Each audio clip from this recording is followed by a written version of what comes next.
তো আমরা এখন একটু ব্রেকফাস্ট তো না সরি লাঞ্চ করলাম। লাঞ্চের মধ্যে ভাত পাওয়া গেল না, আমরা মোমো খেলাম, নেপালির মোমো, খুব টেস্টি লাগলো। 130 টাকা করে নিল। আর সামনে যা ভিউ দেখতে পাচ্ছি, একটু করে পাহাড় দেখা যাচ্ছে। আর রাস্তাটা একদম লম্বা, এটা সোজা চলে যাবে একদম বিদ্যামোড়। আর আমাদের যেতে হবে বিদ্যামোড় থেকে ডান দিকে।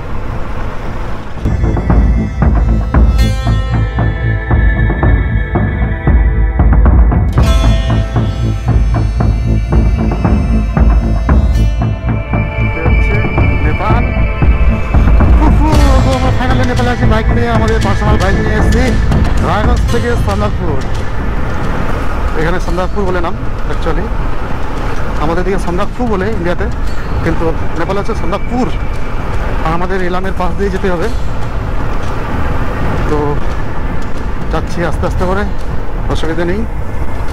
টাইম এখন আমাদের বেজে গেছে 2টো, এখন 2:58, মানে 3টা বাজতে চলেছে। ইন্ডিয়ান টাইম তো না, এটা নেপালি টাইম আশা করি। যেহেতু নেপালে ঢুকিয়েছি, এটা নেপালি টাইমে হতে পারে। তো একটা জিনিস দেখানোর জন্য আমি লক্ষ্য করছি, সামনে যে বাসটা যাচ্ছে, এখানে বাসটাতে লেখা আছে কাঞ্চন। মানে এদিকে কাঞ্চন নামটা হয়তো খুব একটা ফেমাস।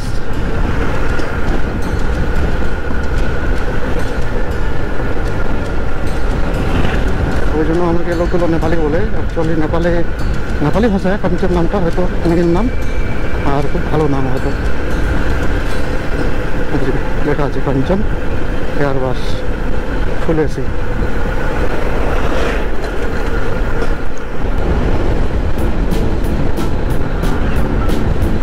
ওই যে দেখা যাচ্ছে পাহাড়, খুব সুন্দর পাহাড়।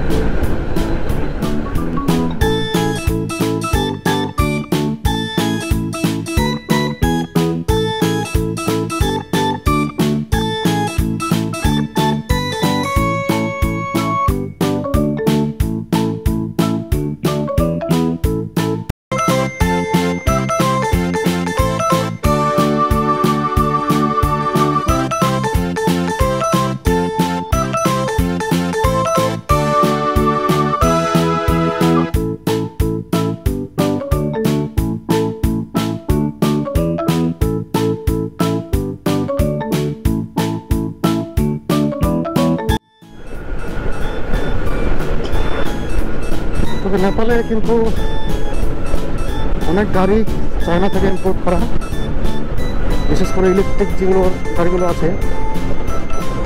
আমি এর আগে একটা ভিডিওতে দেখেছিলেন, আর আজকেও আমার সামনে দিয়ে গাড়িটা গেল, ইলেকট্রিক গাড়িটা। কোম্পানির নামটা ঠিক বোঝা গেল না কি কোম্পানি, কিন্তু গাড়িটা খুব সুন্দর, একদম স্মুথ চলছিল। ও যা ভিউ ওখান থেকে লাগছে না,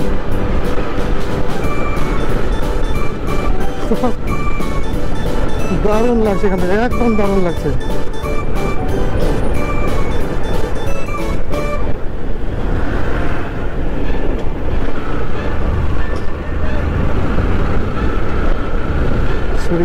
সূর্যোদয়া। ও সামনে পাহাড়টাকে একবার দেখুন শুধু, কি না লাগছে, একটা পর একটা, তারপরে আটটা। আমার পিছনে কতগুলো পাহাড় আছে, দেখেই মন ভরে যাচ্ছে একদম। এদিকে আবহাওয়াটাই না কেমন না, একদম সামনে সামনে হালকা হাওয়া। অনেকগুলো জায়গায় চা খেতে খেতে বসে থেকে মানে আড্ডা মারাটা খুব ভালো লাগছে, ভালো লাগছে মনে হচ্ছে।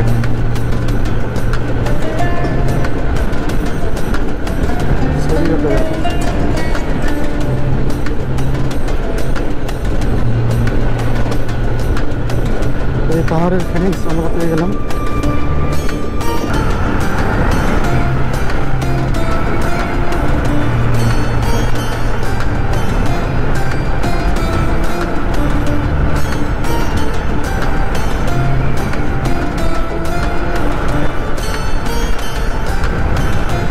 তো এই আমরা পাহাড়ে মানে ওঠা শুরু করলাম।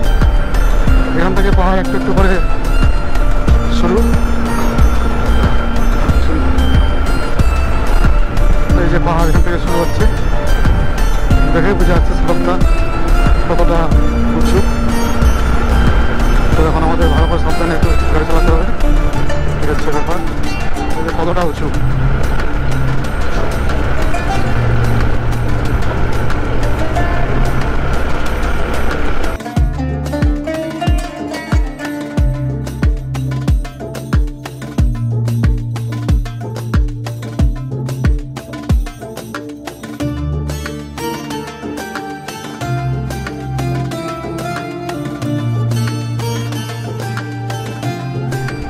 ঠান্ডা ঠান্ডা ঠান্ডা ওয়েদার পাহাড়ি এলাকায়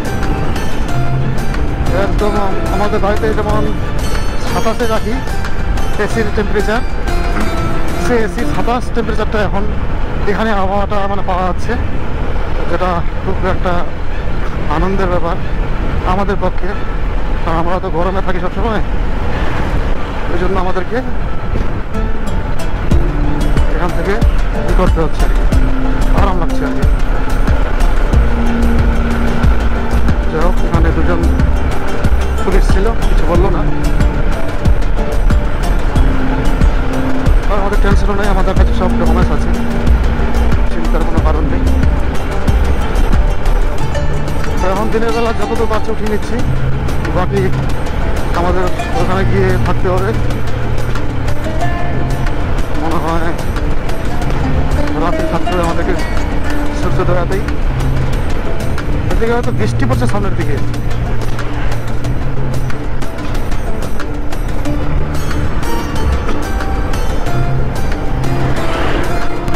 এই যে জলটা এদিক থেকে আসতে দেখো, মানে পুরো বৃষ্টি হচ্ছে মনে পড়ছে। আর রাস্তা দেখে এরকমই তো মনে হচ্ছে, দু এক ফোঁটা জলের পেলাম আমি। বাকি দেখা যাক কি হয়, এবার লুকোতে হবে, নাহলে তো সব ভিজে যাবে। কারণ আমি ভুল করে রেনকোটটা ঠিক নিয়ে এসেছি, কিন্তু রেনকোটটা আমার জন্য। এবার আমার যে ব্যাগটাকে, ও ব্যাগটাকে কভার করার কিছু নিয়ে নাই, ব্যাগটাকে কভার করার জন্য আমাকে একটা ঢাকনা কিছু নিতে হবে। এটা হচ্ছে মেন টেনশন আমার। কোথাও কোনো পলিথিন পেলে আশা করি নিয়ে নিতে হবে, কিন্তু যেখানে দেখছি গেলে শরীর মাংস, শোর কাটা।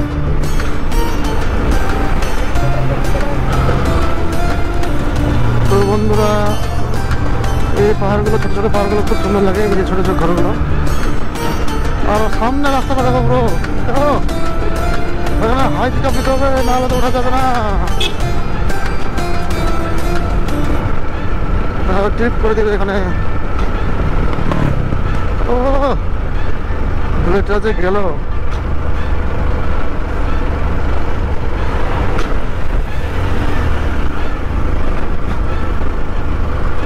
ওদের গাড়িগুলোকে আসতে চলছে নাকি আমি বিঘারটা কম বেশি দিচ্ছি?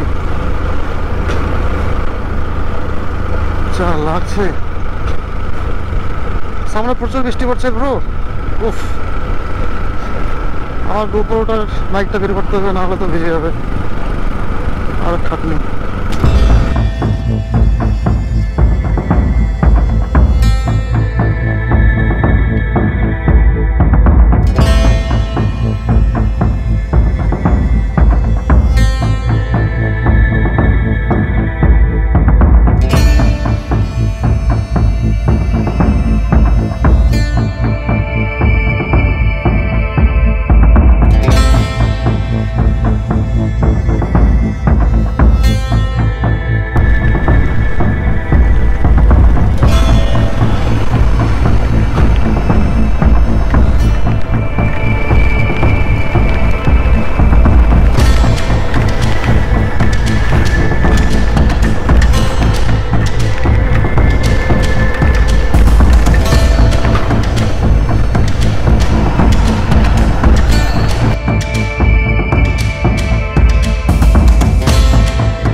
নিজের গাড়িতে করে যে করেছিল 4 চাকায়, মানে ল্যান্ড রোভার গাড়িতে, সেই ব্রিটিশ গাড়িতে করে। এবার আমার কাছে বাইক নিয়ে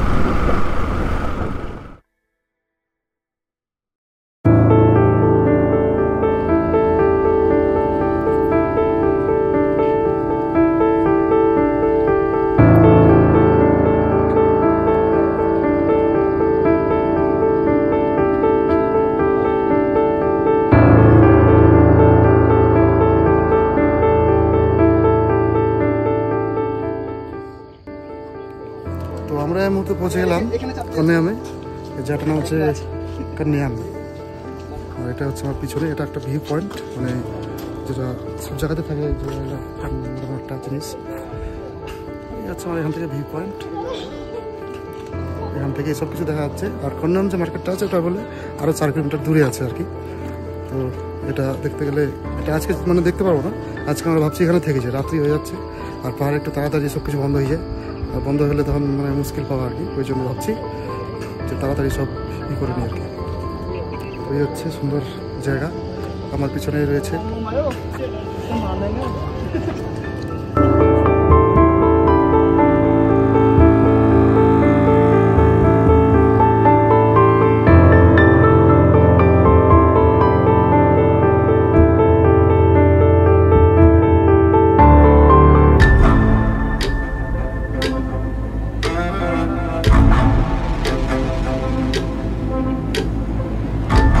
তো এখন আমরা পৌঁছলাম একটা হোটেলে। তো দেখছি রাত্রে হয়ে যাচ্ছে আর বেশি দূর যাওয়ার ইচ্ছে করছে না, একটু রেস্টের দরকার। তো ওই জন্য ভাবলাম যে আমরা এখানে খেয়ে যাই। এটা হোটেল রাইট, ভালো একটা হোটেল। দাম নিল এখানে নেপালে 1000 টাকা আর কি, 1100 টাকা যাচ্ছে। যাই হোক, খাওয়া দাওয়া এক্সট্রা। তো এখানে আজকে 1টা থেকে কালকে আমরা চলে যাবো একদম সন্ধ্যাপুর। দেখি একদিনে যাওয়ার চেষ্টা করব যদি যেতে পারি। তো যাই হোক, এখানেই থাকি আজকে, কেমন লাগে। এটা একটু নিচের দিকে, মানে সানরাইজটা দেখা যাবে না, কিন্তু তবুও চেষ্টা করবো একটু ভালো ফুটেজ নেওয়ার, ভালো মানে কিছু দেখানো। এই আর কি। ঠিক আছে, তাহলে পরে দেখা হবে কিনা, এখনই ভালো। Good night. ওকে, সবজি এসব আছে। वाह, so टेस्ट।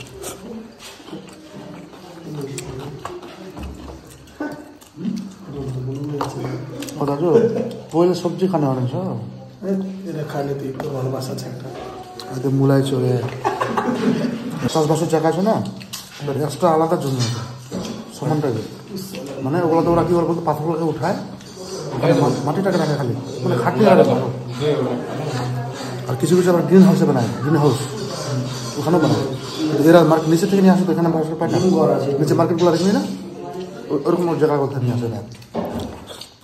আর যত পুরো যাবি আর শাকসবজির মার্কেট নাই।